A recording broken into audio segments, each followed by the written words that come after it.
Happy New Year! Super excited that 2020 is behind us and 2021 is in front of us. Such opportunity, such excitement for the year ahead. And I don't know about you, but I am a goal getter.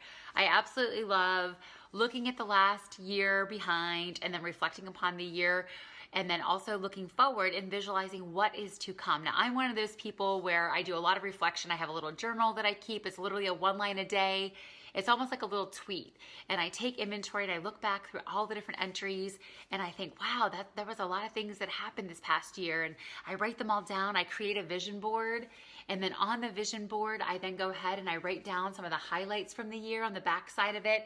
And it's just a very visual way of seeing the things that have happened, throughout the year. And then really help me to refocus and get recentered to the next year.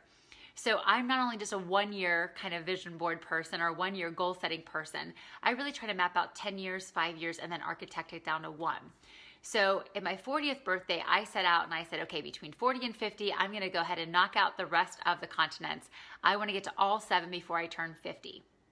Now, I've only gotten to 3 at this point, so I've got quite a few to go, more than halfway to go here. But on my vision board for this year, I am putting traveling on there. I'm going to a new continent this year. My hope is to get to Africa. So that is what is on the vision board. So who knows what will happen in terms of travel restrictions and whatnot. But with that being said, I love international travel because such an opportunity to really grow some stretch marks, right? Those are the kind of good stretch marks we don't mind getting. It pushes you out of your comfort zone. You know, here in the United States, I do not take public transportation anywhere. I don't take a train or a bus anywhere. But when I go to these other cities and these other countries, I do. I push myself out of my comfort zone, especially in, Europe, where you can just zip, zip, zip on a bullet train. Such an opportunity to go ahead and learn the language. Now, languages are by far one of my favorite parts about traveling, but they are also the hardest. Man alive, if you ever travel to Greece, that is not an easy language to read. I have yet to go to any Middle Eastern countries or even Asian countries where the characters are really, really different. So I'm really up, really up a creek. I think that there's a lot of things that are written in English as well, especially in the big cities. But with that being said, I absolutely love learning languages. And I'm one of those people that I know that there are so many apps that you can simply just go ahead and it will actually say the words for you. It will tell you the phonetic pronunciation. I am not a linguist, but I love getting the old school books, like the little kind of dictionaries, the dual language dictionaries. I love those so much. Terrible at conjugation, even though I'm an English teacher, former English teacher, not really good at that. But I love learning expressions because it just shows the people when you're in that environment that you care enough to at least have learned something in their language. And I know that I'm always appreciative of people when they learn something, even if they don't conjugate verbs, that how much it means to me. So I'm going to share with you just a few phrases that are just general greetings. Now, my purpose with the Shine with Frannie show is to edutain you. So to educate and entertain you simultaneously. So this is the education portion. Hopefully you will not be entertained by my pronunciation of these.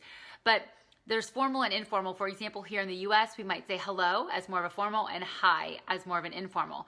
So if you're traveling to a country that speaks Spanish, remember there are more places besides Spain that speak Spanish, for example, Mexico and many of the Caribbean countries, which, by the way, is not necessarily the same dialect of Spanish. But you would say hola or que tal. Que tal is more like a what's up, right? Kind of how's it going? A little bit more of an informal way. France, if you're traveling to a country that speaks French, and again, not just France, perhaps you're going to Quebec, Canada, or perhaps you're going to one of the many countries in Africa that speak French. You would say bonjour or salut. If you're traveling to Italy, you might say salve or ciao.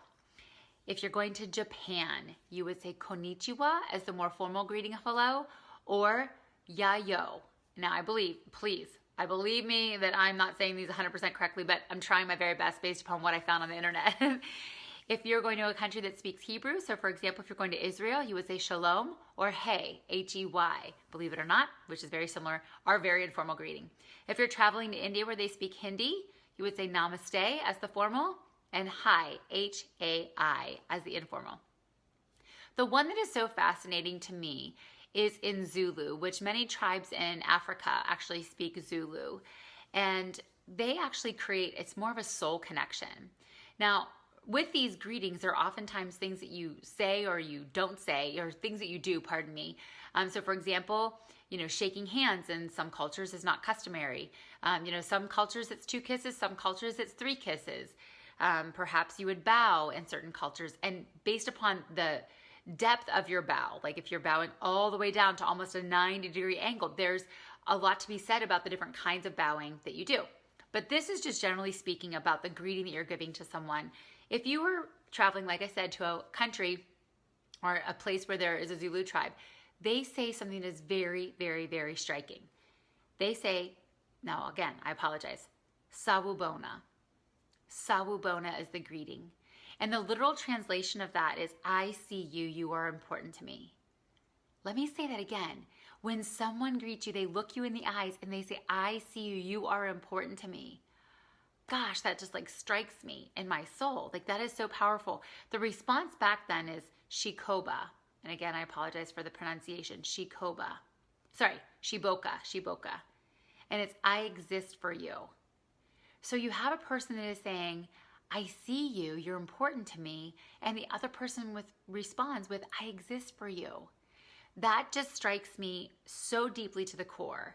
Because in this day of modern technology where people are connected to their phones and literally these pocket-sized computers are being held in our hands, it just blows me away that people feel unseen in our culture today. And people feel disconnected in our culture. Yet we have the technology of being connected anywhere in the world today. And so with that being said, it made me think about being seen, because God sees us. It tells us in his word, that God sees us. He will never leave us nor forsake us. There's so many scripture references about, that we are seen and we are his. And I think about the first reference of this with Hagar, which is one of the characters of the Old Testament Bible. She was a maidservant to Sarah and Abraham. And I won't get on all of the details, but long story short, she runs away. And while she's away with her child Ishmael, God says to her, you need to return. And she says to God, she admits, you are the God who sees. You are the God who sees me. And it's so powerful because at that point, we are introduced to God in the Hebrew name of El Roi, R-O-I. He's the God who sees. Now, that same God sees you and sees me. And so I want to let you know today that if you are a person who perhaps is listening to this, you're watching this, you're thinking to yourself, I don't feel seen. I do not feel heard. I don't feel like I'm enough. I want you to know that that is not the case. Then what I want you to do with that is take that to the next level. How can you share that knowledge, that wisdom that you yourself are seeing with someone else? How can you see someone else, even if you don't have the actual sense of sight? How can you see somebody in your environment? Perhaps it's opening that door for that person. Perhaps it is actually returning the grocery cart for the person in the car park next to you. There's so many ways of seeing someone. I don't know about you, but standing even in the Target, return line this last couple of weeks here, it was very tempting for me to flip out my phone. And instead I tried to make contact with somebody even from 6 feet away. Hey, how are you? Are you almost done with your shopping? Hey, are you also here returning? Just making small talk, letting that person know that they're seen and heard. I think about a few people that I follow on social media. One is one of my favorites is Ed Milet. Very, very, very high-powered, very successful entrepreneur by the world standards. And he's just a very godly man. I just love this guy. And so every day when he pulls into his house, he has a house in California, he pulls into the gates and he checks his messages, sends off his last email, text, does his social media updates, whatever. He shuts off his phone and leaves it in his car. Man, is he telling his family that they are seen and that they exist because of him and that he exists because of them. So powerful. I have another really good friend, Stephanie, and she deletes her social media apps on Friday afternoon and does not reinstall them until Tuesday. She has 2 small children and another one on the way. That is a very powerful demonstration of letting her family know how much they mean to her. Now, I'm not saying you need to go to either of those extremes, but I do want you to think about, as you embark upon this new year, as you think about your goals, as you think about what your vision is for this coming year, how can you add seeing someone onto this list? Now, I'm just not talking about someone that you're just, passing by, but how can you see those people in your spheres of influence? Sometimes we have to remind ourselves that the interruptions in our day are actually the assignments that we're given, right? Those are the opportunities that we have to be a blessing to someone else. So I hope that this message encourages you. I hope that it taught you something. I hope that you laughed or you smiled. As always, I'd love to hear from you.